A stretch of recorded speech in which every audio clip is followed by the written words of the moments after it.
Hey, this is David Bradley, training facilitator and coach with Grant Cardone. I'm here with your Tuesday sales tip in under 2 minutes.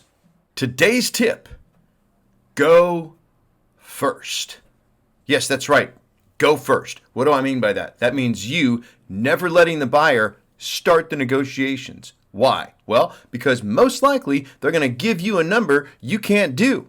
You don't want to ever position the buyer to make a low offer, to make a claim about pricing they've seen somewhere else, or potentially maybe just not be fully truthful with you. So what do? You start. You open. Don't go taking the easy way out and wind up chasing their number. What do you do instead of that, though?